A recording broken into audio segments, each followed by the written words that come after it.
तो चलिए दर्शकों, गुड मॉर्निंग भारत में आगे बढ़ेंगे और बात अब बिहार के बात करेंगे उस सम्मान की सियासत की जिस पर कांग्रेस लगातार अब फंसती जा रही है। और यह कहा जाए कि कांग्रेस ने जिस राजनीतिक जाल को बिछाया, अब वो उसी जाल में लगातार फंसती जा रही है।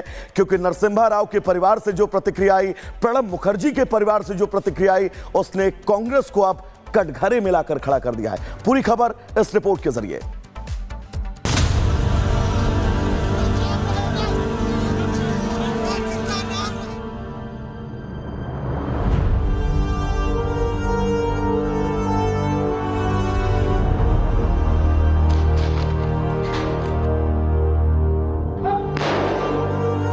सम्मान पर सियासत,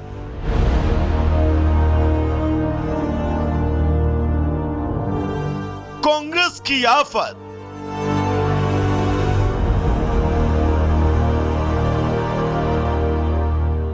दिवंगत पूर्व प्रधानमंत्री मनमोहन सिंह के स्मारक की जो राजनीति कांग्रेस ने शुरू की, उसके जाल में अब वो बुरी तरह फंस चुकी है।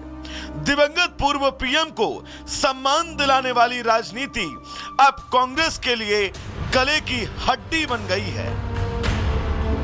इस पूरे मामले में कांग्रेस घेरना तो बीजेपी को चाहती थी, लेकिन इस चक्कर में उसके अपने पुराने पाप एक काले चिट्ठे की तरह दुनिया के सामने आ गए। पूर्व पीएम मनमोहन सिंह के लिए स्मारक की मांग करने वाली कांग्रेस को पूर्व पीएम पीवी नरसिम्हा राव के भाई मनोहर राव ने आईना दिखा दिया। उन्होंने कहा कि कांग्रेस को 20 साल पीछे मुड़कर देखना चाहिए कि उन्होंने अपने नेता पीवी नरसिम्हा राव को कितना सम्मान दिया। एक 20 साल पीछे मुड़ के देखना है। मनमोहन सिंह के गवर्नमेंट में उनका गुरु पीवी नरसिम्हा राव को क्या रेस्पेक्ट दिए थे। 2 गज का जमीन दिल्ली में नहीं मिला। उस दिन पीवी नरसिम्हा राव को कहाँ कौन आए थे? आपका सोनिया गांधी भी नहीं आए उस जमाने में। आप लोग वहां उनका एक स्टैचू नहीं लगाए पीवी नरसिम्हा राव का। और इतना साल आप रह के एक भारत रत्न दिए क्या आपको नरसिम्हा राव जी को? अब किस लिहाज से कौन सा आप उद्धार किए बोल के फिर ये मनमोहन सिंह को ये नहीं हुआ वो नहीं हुआ बोल के बोल रहे हैं। जो भी हुआ अच्छा हुआ। आप उनका कुछ फॉर्मालिटीज है, वो ट्रस्ट वगैरह बना के एक ये तो आपको वहां दे देंगे। सब प्राइम मिनिस्टर को एक ही मरतबा तो यमुना के बाजू में दे दिए ना। वो आप तो वो भी नहीं दिए ना। इतने प्राइम मिनिस्टर्स मर गए तो उन लोगों का नाम ही नहीं है वहां दिल्ली में। मोदी ने दिया इतने लोगों को प्राइम मिनिस्टर को, फॉर्मर प्राइम मिनिस्टर का नाम रखने के वास्ते एक ही जगह इतना लोगों को दिया, इतना जमीन दिया। वहीं मनमोहन सिंह को भी दे देंगे। लेकिन कांग्रेस के पापों की लिस्ट अभी खत्म नहीं हुई है। कांग्रेस पार्टी ने नरसिम्हा राव के साथ साथ पूर्व राष्ट्रपति प्रणब मुखर्जी के साथ भी कुछ ऐसा ही किया।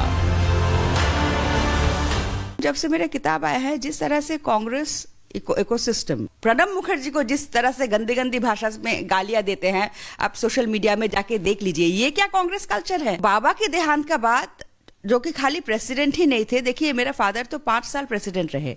उससे पहले 45 साल तक कांग्रेस से जुड़े रहे, कांग्रेस के एक बहुत वरिष्ठ नेता रहे।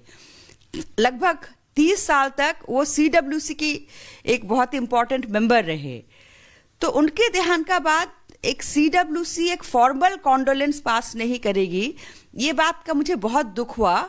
उनके जो भारत रत्न दिया गया, वो भारत रत्न एक मोदी सरकार ने दी, एक बीजेपी सरकार ने दी। जो बीजेपी की सरकार की, वो अपने पॉलिटिकल लाइफ में उनके आइडियोलॉजी की विरोध करते आए हैं।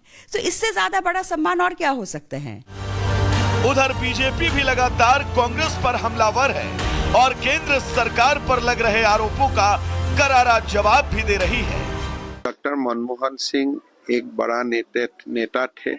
अंतिम यात्रा पर जो कांग्रेस ने पॉलिटिक्स किया है, ये एक्चुअली उनका एक बहुत ही खराब मानसिकता को प्रदर्शन करते हैं। यही कांग्रेस पार्टी जो पार्टी ने पीवी नरसिम्हा राव की बॉडी को पार्टी का अंदर आने नहीं दिया, प्रणब मुखर्जी जी को असम्मान किया, और जब प्रधानमंत्री होते हुए मनमोहन सिंह जी को राहुल गांधी जी ने कितना अपमान किए थे, ये तो पूरा पब्लिक डोमेन में है। तो कांग्रेस पार्टी का अभी पॉलिटिकल कोई मुद्दा नहीं है, कोई इशू नहीं है, तो कांग्रेस ने पॉलिटिक्स शुरू किया है।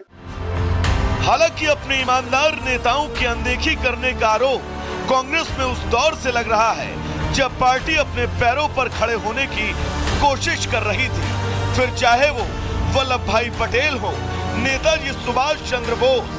अनदेखी की ये फहरिस्त बहुत लंबी है। Bureau report, Republic Bharat. तो चलिए दर्शकों, अब गुड मॉर्निंग भारत में आगे बढ़ेंगे और बात घुसपैठियों की करेंगे। दरअसल बांग्लादेशी अवैध घुसपैठियों को बाहर निकालने की मुहिम लगातार जारी है। दिल्ली से इसकी शुरुआत हुई, दिल्ली के बाद महाराष्ट्र और अब उत्तर प्रदेश में भी अवैध अप्रवासियों को बाहर निकालने की मुहिम शुरू हो चुकी है। रिपोर्ट आपको दिखाते हैं।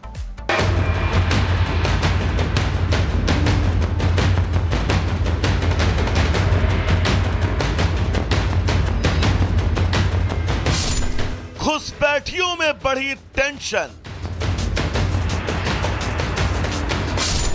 दिल्ली से लखनऊ तक एक्शन। चुन चुन कर होगा सबका हिसाब।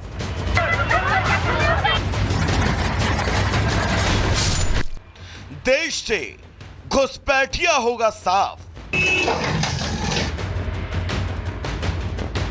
दिल्ली के उपराज्यपाल वीके सक्सेना ने कुछ दिन पहले घुसपैठियों के खिलाफ एक्शन के जो आदेश दिए थे, आज वो परवान चढ़ चुका है। दिल्ली पुलिस घुसपैठियों पर मानो शामत बनकर टूटी है। हालात तो ये हैं कि दिल्ली पुलिस की कार्रवाई को लेकर अवैध रूप से रह रहे लोगों में भयंकर दहशत है। दिल्ली में रह रहे अवैध बांग्लादेशी नागरिकों को चिन्हित कर वापस भेजने का काम जारी है। बीते दिन विशेष चेकिंग अभियान के दौरान पकड़े गए 7 बांग्लादेशी नागरिकों को बांग्लादेश वापस भेज दिया गया। साउथ डिस्ट्रिक्ट दिल्ली पुलिस ने एक मुहिम चला रखी है, जैसे कि पूरी दिल्ली पुलिस में चल रही है, जिसके तहत इलीगल बांग्लादेशी माइग्रेंट्स पकड़े जा रहे हैं। हमारे जिले ने last week 5 illegal Bangladeshi migrants पकड़े थे। उसी केस में आगे काम करते हुए फर्दर इंटेलिजेंस डेवलप करने के बाद हम लोगों ने 7 नए बांग्लादेशी इलीगल इमिग्रेंट्स पकड़े हैं, जिसके अंदर 5 महिलाएं और 2 पुरुष हैं, और इनसे बांग्लादेशी आईडीज मिली हैं। इनको फर्दर वेरिफिकेशन के बाद डिपोर्ट कर दिया गया थ्रू FIR। ऐसा नहीं है कि बांग्लादेशी घुसपैठियों से दिल्ली की जनता ही त्रस्त है, बल्कि देश के बाकी हिस्सों में भी हाल कुछ ऐसा है। यूपी की राजधानी लखनऊ में बांग्लादेशियों के आतंक की एक पानगी देखिए। वहां अतिक्रमण हटाने गई नगर निगम को ही इनकी भीड़ ने निशाना बना लिया। हालात तो ये हो चले कि टीम में मौजूद लोगों को अपनी जान बचाकर वहां से भागना पड़ा। नगर निगम की टीम जो है एक अपना अभियान चला रही थी, तो कुछ जो लोगों ने उनकी टीम के ऊपर हमला भी किया है। अब भी नगर निगम की तरफ से FIR कर दी गई है। पुलिस जो है जल्दी से जल्द उनकी गिरफ्तारी करेगी जो भी इसमें दोषी रहे हैं, और सख्त से सख्त कार्रवाई की जाएगी इसमें।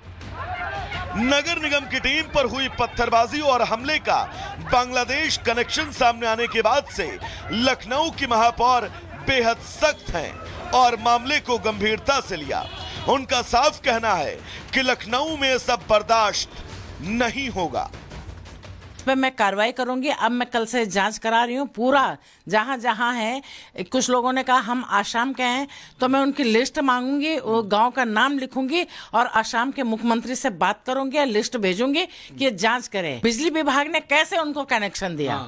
लाइट का कनेक्शन दे रखा है। पूज्य महाराज जी की सरकार है और महाराज जी की सरकार पे एक महिला अधिकारी पे हमला होगा तो इसको तो महाराज जी बिल्कुल सहन नहीं करेंगे। तो मैंने तुरंत जो